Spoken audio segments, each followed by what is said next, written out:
Olá pessoal, estamos de volta então com a nossa última aula para encerrar a nossa unidade 1, tá certo? Nessa nós vamos começar a discutir os problemas os contrapontos, não é? A divergência que há entre a abordagem tradicional e aqueles de outra abordagem mais recente. Basicamente esses problemas são de ordem conceitual ou estrutural. Vamos ver aqui. O que a prática linguística nos mostra é que as estruturas com este último objeto são mais naturais do que aquelas com o objeto indireto, né? O objeto direto e o indireto. Como você vê, a regra prescrita é uma e o uso real é outro. Então, nesse texto está se abordando, é um texto lá do livro de vocês, se aborda o que é que se define na gramática tradicional como objeto, objeto direto, objeto indireto, mas quando vamos usar na nossa fala, né, o uso real parece nos mostrar uma outra coisa. E a Neves corrobora essa ideia quando ela diz o seguinte: a gramática tradicional não reflete a verdade das coisas. Então essa é a principal queixa ou crítica dos gramáticos de linha funcionalista ou mesmo de linha gerativista em relação à gramática tradicional. Então, a primeira das questões que eu posso apresentar para vocês aqui, só para discutir esse problema, é uma questão de ordem conceitual. Vamos tomar como exemplo a definição clássica de sujeito em muitas gramáticas, que se apresenta, ao meu ver, bastante falha. Em boa parte dessas gramáticas tradicionais, você vai encontrar a noção de que sujeito é o agente da ação, ou aquele que pratica a ação. Bom, quando a gente tem uma oração como o fazendeiro matou o patinho, fica muito tranquila essa definição, não fica? E essa é uma definição de ordem semântica, né? Aquele que pratica a ação é uma definição de ordem semântica. O fazendeiro matou o patinho. Ok, mas como é que você vai pensar nesse sujeito como agente da ação nas orações seguintes? Esse cobertor vai esquentar demais. Ou ainda, você pode fechar essa janela? Ou então, olha essas três últimas. Esse apartamento vende fácil. Como que esse apartamento pode ser pensado como um agente da ação? Esse feijão não cozinha nunca. Temos aí o mesmo tipo de problema. Piorou ainda essa última, o carro bateu. Não é? Jamais poderíamos pensar, então, nessa definição de sujeito com essas últimas orações. Só dá certo com a primeira. É aquilo que eu falei para vocês.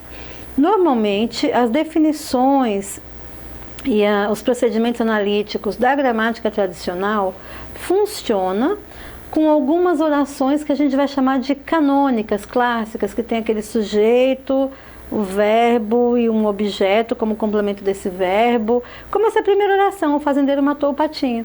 As demais orações não conseguem se encaixar naquilo que está prescrito na gramática tradicional e apesar de não se encaixarem, são falas que nós pronunciamos a todo momento, a quase todo instante. A gente fala desse jeito, né? E é aí que surge, por volta dos anos 80, o projeto NUR, que começa a descrever a gramática do português falado no Brasil, né?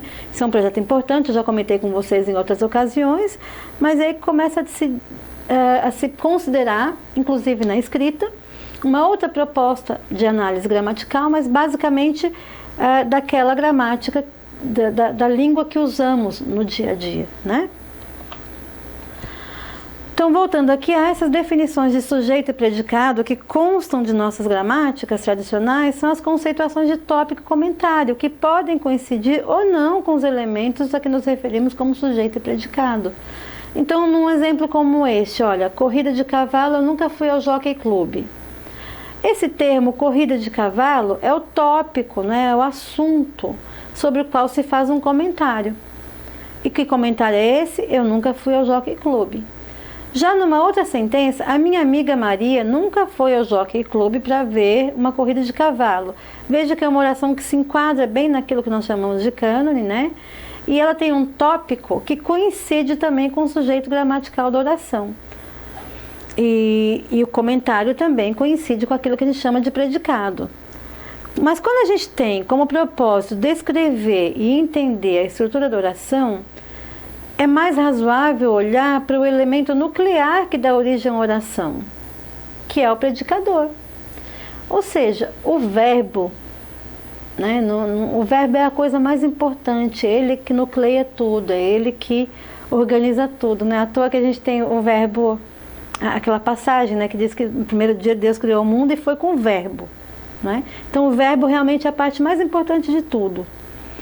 É a partir dele que a gente tem toda a organização da oração. É ele que projeta, né, uma estrutura de argumentos, ou seja, precisa de um sujeito, de um predicado, e que esse sujeito é um complemento, e esse sujeito e esse complemento nem sempre vão ser definidos exatamente como está definido lá na gramática tradicional. Olha ainda esse conjunto de orações. Eles compravam livros e cadernos. Eles deram presentes aos pais e aos filhos. Eles pensam em casar e em ter muitos filhos. Olha, um outro problema de ordem conceitual também que eu vejo e que se apontam em vários autores, não é? É na classificação desse sujeito também, né? Se o sujeito, quando ele tem mais de um núcleo, nós vamos chamá-lo de composto, por que o objeto, que tem quase o mesmo estatuto do sujeito aí, né, na sua relação com o verbo, por que ele também não é classificado como objeto direto composto, né, ou objeto direto em composto? É o que acontece, por exemplo, nesse exemplo que eu dei para vocês, a mesma lógica que classifica o sujeito em simples ou composto, ou seja, eles compraram livros, aí nós temos um sujeito simples, que é eles, e um objeto único também, que é livros. Mas se eu considerar livros e cadernos, eu vou ter aí, na verdade, dois elementos como objeto, e eu não vou chamá-lo de objeto composto, como eu chamaria se eu tivesse, por exemplo, minha mãe e eu compramos livros e cadernos, né? Eu tenho um sujeito composto, porque tem dois núcleos, mas vou continuar tendo só um objeto sem definir se ele é simples ou composto. Não me parece estranho, não me parece normal descartar, não é?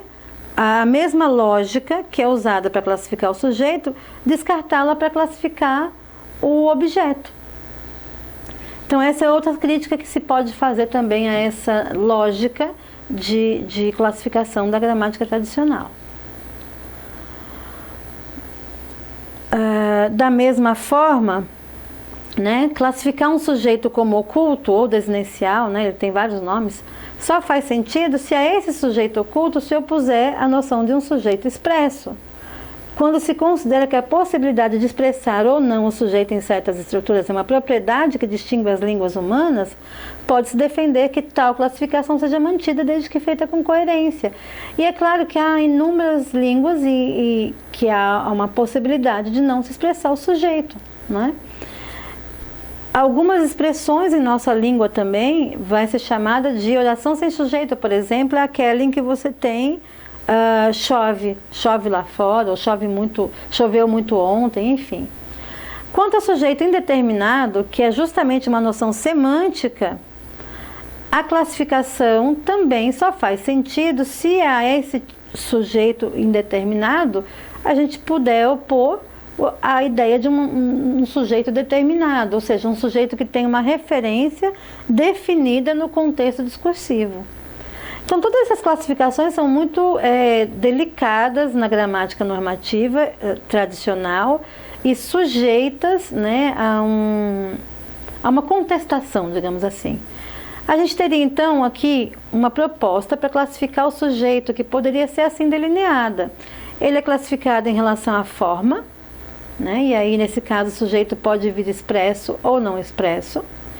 Ele também é classificado em relação à referência, o conteúdo dele, o valor semântico dele. E neste caso, o sujeito pode ter uma referência definida, indefinida ou não ter nenhuma referência. Um outro problema que a gente encontra e que é também definido como outro elemento crítico, né, nas críticas à gramática normativa, é uma questão de ordem estrutural e diz respeito àquela divisão clássica tripartite que você vê quando vai fazer análise sintática lá no colégio, né? Que os termos de oração são os essenciais, os integrantes e os acessórios. Veja, é uma divisão muito imprecisa E essa imprecisão resulta justamente desses adjetivos: essencial, integrante, acessório. O que pode ser essencial? Por exemplo, você tem os complementos verbais que fazem parte do predicado, eles são termos integrantes. Mas o próprio predicado é essencial. Como é que o termo que integra, que faz parte ali do predicado, pode ser integrante enquanto ele é essencial, né? Além disso, por exemplo, você tem um outro problema sério aí, chamar de acessório dois elementos que não têm o mesmo estatuto e nem a mesma hierarquia, que é o caso dos complementos verbais e nominais e os adjuntos adverbiais e adnominais. E são classificados, por um lado, como termos integrantes, é o caso dos complementos verbais, dos adjuntos adverbiais, e são chamados de acessórios os complementos nominais e os adjuntos adnominais. Veja que essa lógica também de distribuição dos termos de oração acaba não contribuindo para que a gente entenda as relações gramaticais que se estabelecem entre os termos de oração e, pior, faz com que a gente perca de vista uma noção hierárquica, né, que existe dentro da oração. E essa noção hierárquica foi muito bem compreendida depois nas teorias gerativistas. Eu vou fazer uma exposição muito breve dos principais postulados do gerativismo na próxima unidade, mas eu espero que vocês possam se dedicar bastante ao estudo disso lá na sua apostila e anotar as dúvidas para a gente tirar pessoalmente. Bom, pessoal, por enquanto é só isso. A gente vai voltar na próxima unidade, agora começando com os estudos gerativistas. Até mais!